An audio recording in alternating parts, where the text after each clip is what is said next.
My name is Abby Dahlkemper. I play on the U.S. Women's National Team, and I am currently playing on my club team, the North Carolina Courage. I'm so excited today to be joined by one of the nation's top sports psychologists, Dr. Jared Spencer. Dr. Spencer has trained many professional and collegiate athletes and advises several D1 programs. He's also the author of the book, Mind of the Athlete, which I have to get my hands on. For sure. Spencer, without further ado, hello. Abby, thanks so much for that warm welcome. I appreciate it so much. So excited to be with you, and it's been a pleasure to follow you from afar and now to be with you doing this great time together with mental health. Yeah. So I wrote a couple things down, and I'm going to get to the questions soon, but I just wanted to talk about kind of this really personal thing to me, and I think a lot of people right now, and a really important topic, which is mental health.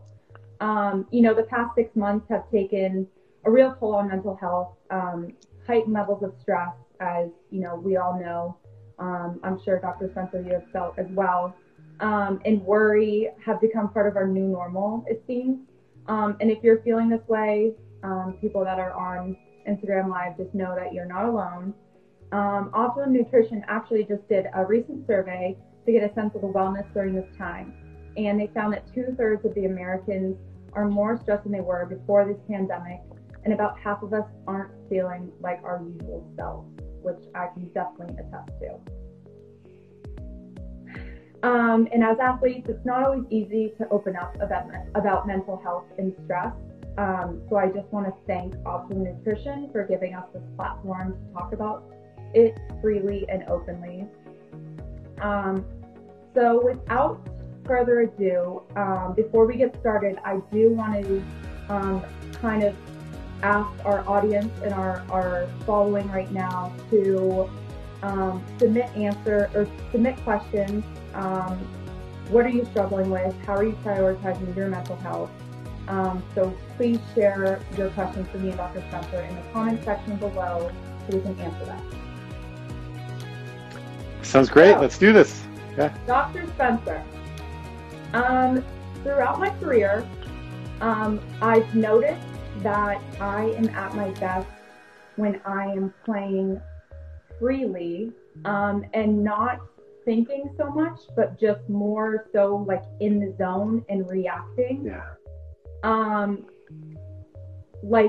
Is there evidence to this? And can you kind of speak about that? And what's the impact stress can have on performance? Oh, absolutely, Abby. And the message that I send again and again is clearer mind, better performance. The clearer a person's mind is, it's a lot easier to slip in the zone that you just described and to have that feeling of flow that really comes.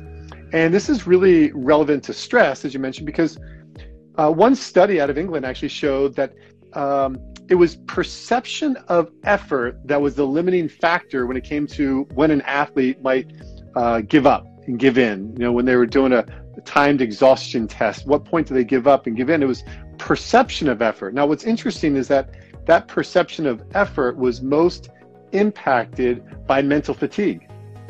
So, for example, if a student athlete actually had a hard day of classes, then had a practice, they might be more mentally fatigued. Their perception of effort would change, and consequently, they would maybe give up and give in. So this is completely tied together, where stress does impact one's clearness of mind and consequently their performance.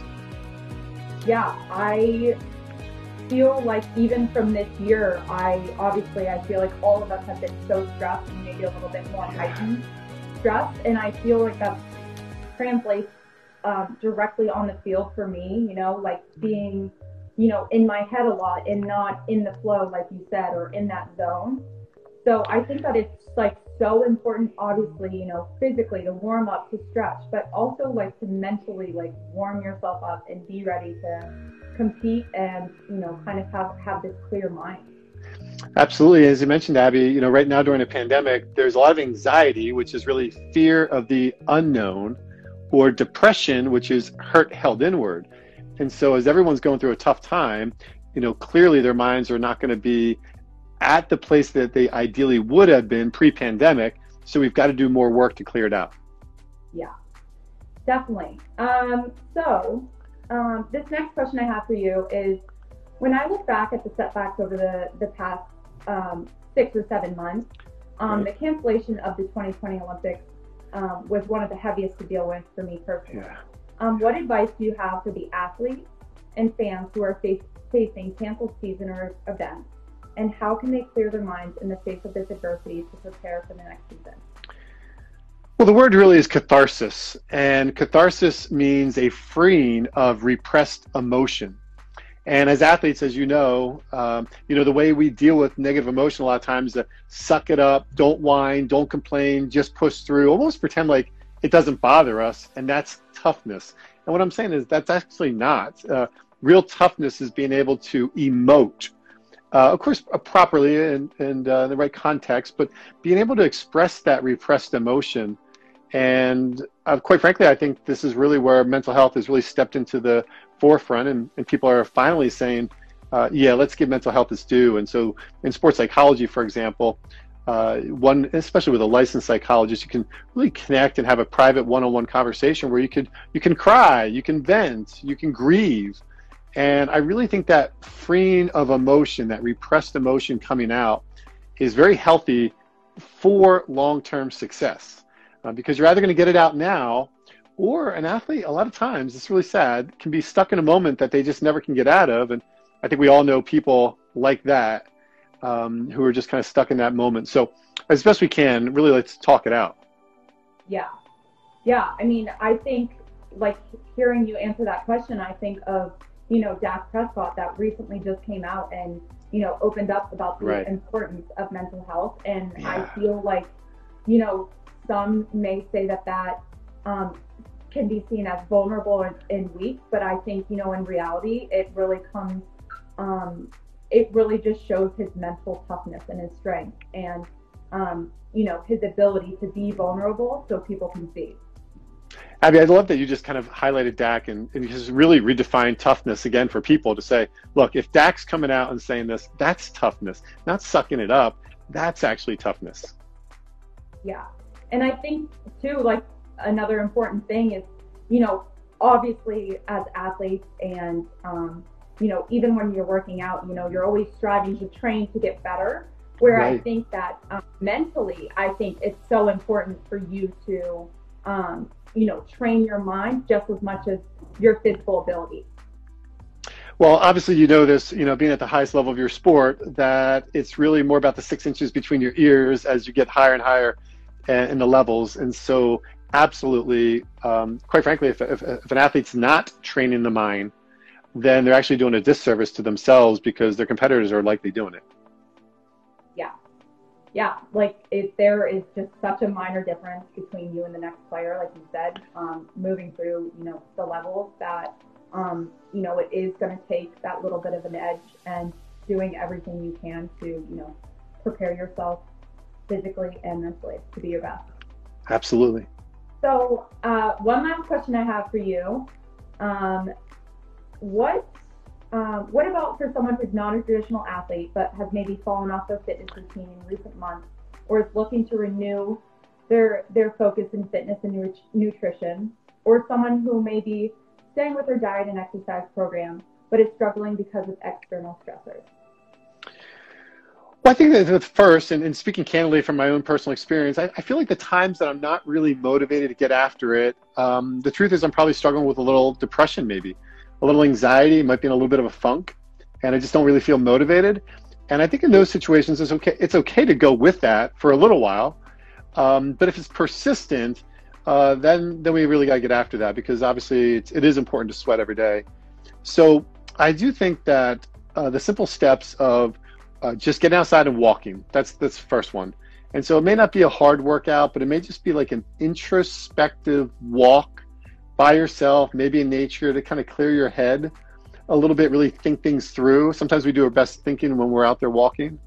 But even if a person isn't quite at that level and they're really struggling for the precursors of that, what I often say is the stages of change model include pre-contemplation, then contemplation, like, yeah, I'm really thinking about getting back to working out, but I'm not, but I'm thinking about it. And then the preparation is really a key phase where it's like I'm researching, I'm looking at some YouTube videos, and then taking the action.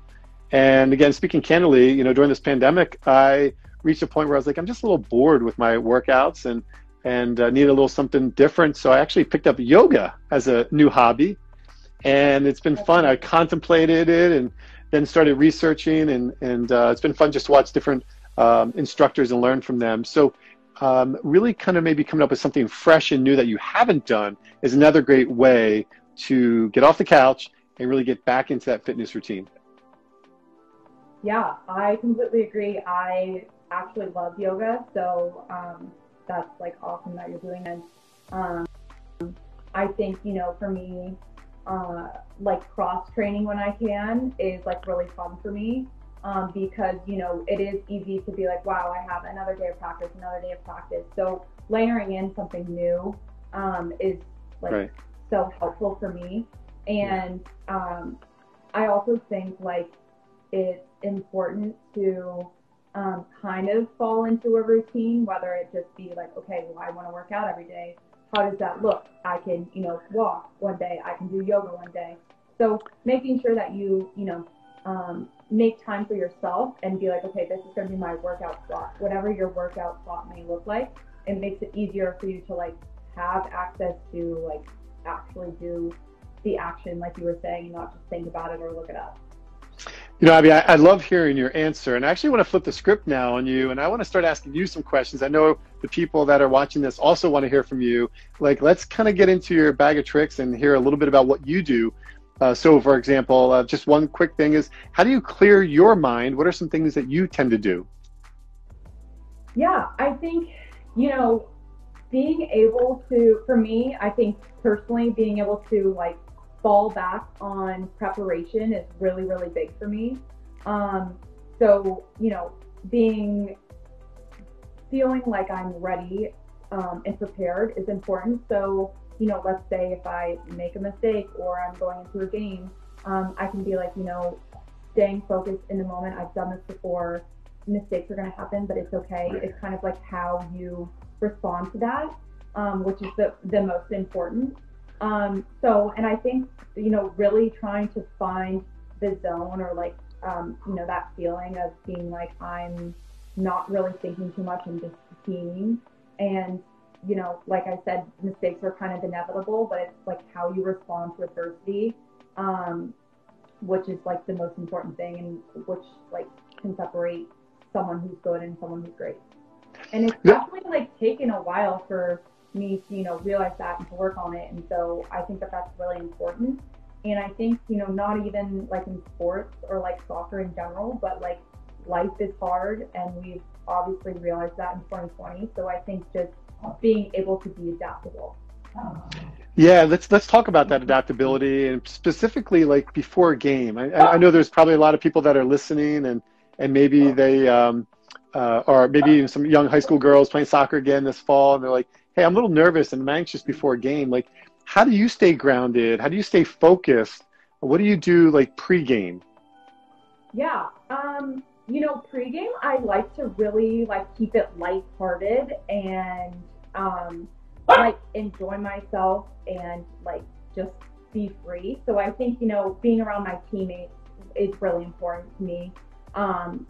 Listening to music, having fun, physically preparing myself to where, mentally I can feel like clear and, ready to perform. So I think, just being like, this is not the end all be all, and being, a little lighthearted and like loose is when I'm at my best. When I'm thinking about messing up or thinking about making a mistake is when I'm going to make a mistake. So I think, just going into it with a positive mindset and, feeling loose and, prepared, but also relaxed at the same time, if that makes sense. It makes perfect sense. And I think you're spot on with what you're saying. It really does, the positive thinking and trying to stay relaxed. A big part of that, I have to imagine, though, for you in particular, really is kind of goes back to the fact that you appear to be very grounded, and humility is actually a big part of that. And so how do you stay so grounded and, and what a nice little puppy there. Oh my Oh, gosh. yeah. No My, worries. Too bad we can't see him. But how do you stay grounded? Maybe he wants to answer for you. yeah. But how do you stay Sure. grounded? Um, so I am so sorry. I'm gonna have to get my dog. Sorry. Yeah, no worries. Go do your thing.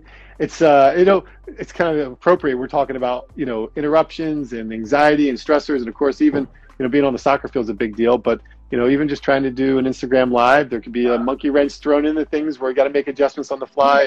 You gotta be adaptive. So Yes, you are.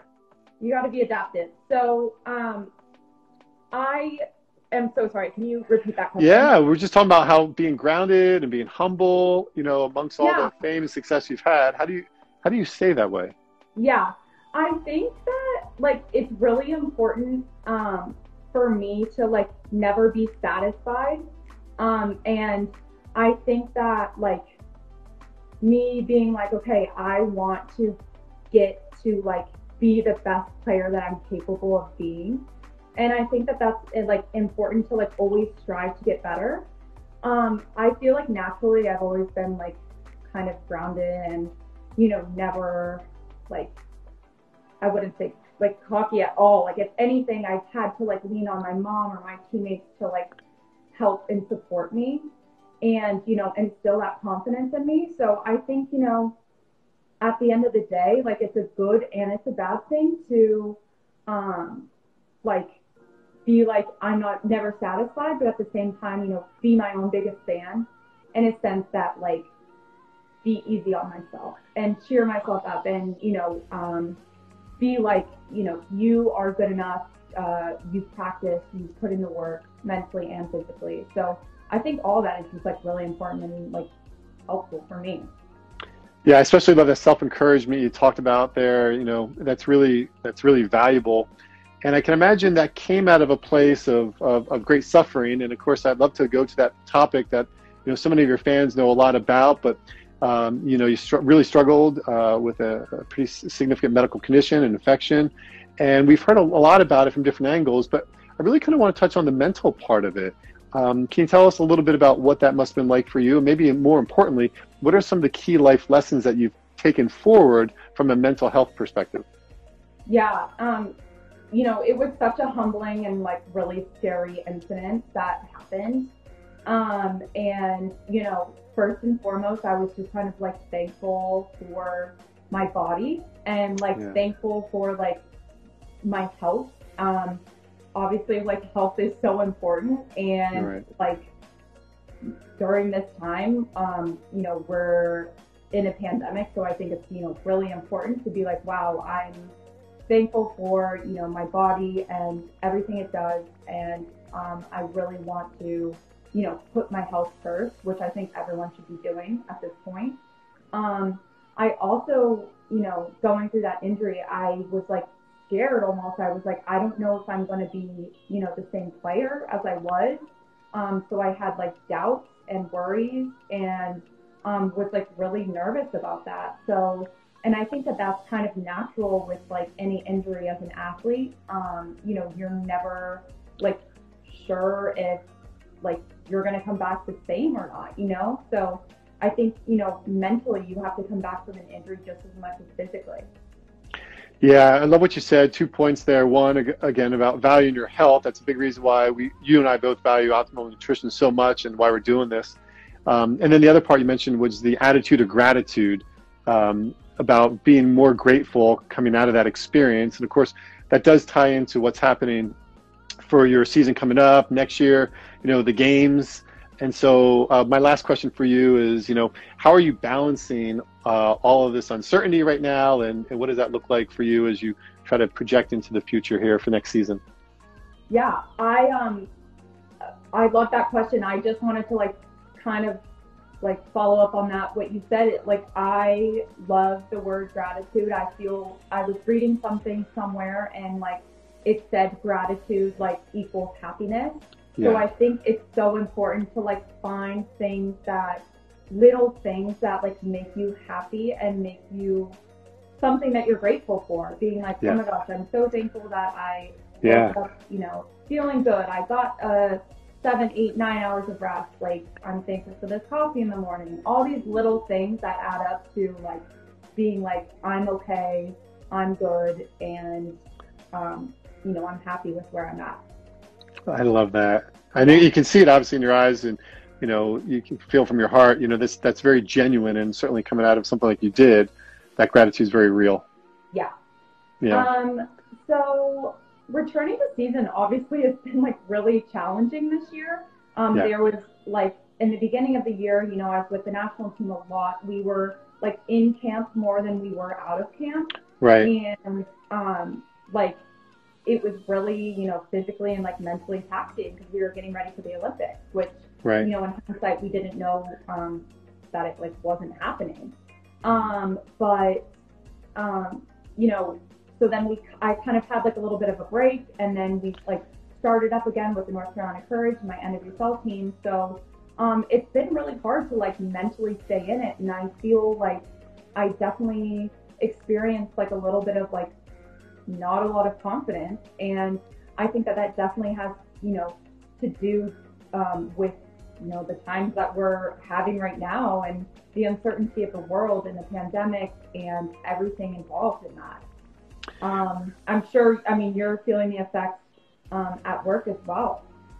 Yeah, it's pretty amazing. Like you said, confidence is one of those things I think all of us are really kind of experiencing. And one reason is confidence is really a byproduct of positive experiences. I mean, if you just haven't played as many games lately, it's hard to be very confident if you really haven't had that positive experience. And so confidence is something that as a sports psychologist, I'm seeing a lot of athletes struggle with a little bit right now as they seek to try to get positive experiences, but there's just not a lot of opportunities for that. So I guess we just have to go back to that attitude of gratitude and be grateful for what we have in front of us right now, whatever that opportunity might be, because nobody really knows. As I said earlier, anxiety is fear of the unknown. We don't know what the future is going to bring.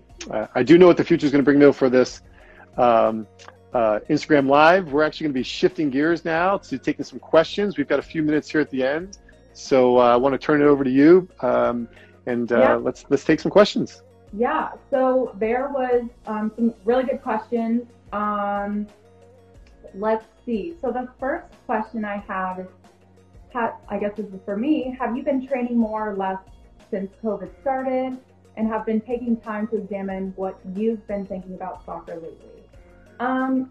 You know what? I feel like I've been training the same, you know, like we were in quarantine, but we, you know, had individual trainings and, you know, pair trainings. And I think, you know, I've been training the same amount, just different types of trainings. And, you know, again, I feel like I said this word, but like being adaptable during this time has like really been so important. So I've definitely been training a lot, but it just looks different. So when we got back to like team training, it was like a little bit of like a foreign feeling because I was like, whoa, you know, I can like be around these people, these teammates. Obviously, we all got tested, and we get tested frequently. Yeah, there's that adaptability again, that mental flexibility, and I love that. It's clearly one of your skill sets. Yeah. How does your support system help you get to a good place mentally? I think, you know, and Dr. Spencer, you can touch on this too, but I feel like,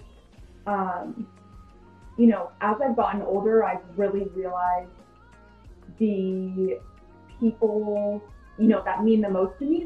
There are like kind of a few amount, just because I feel like I, you know, spend my time. It's kind of like quality over quantity. You know what I mean? So my people really, really know me, and I think, you know, they know when I'm down, or they know you need a boost of confidence, and I think that that's so important. So I think that just leaning on people that know me the best and that feel, you know, that I feel the closest to, is really important. And I'm like so blessed to have, you know, a great coach, great teammates, my family, my boyfriend all support me so much.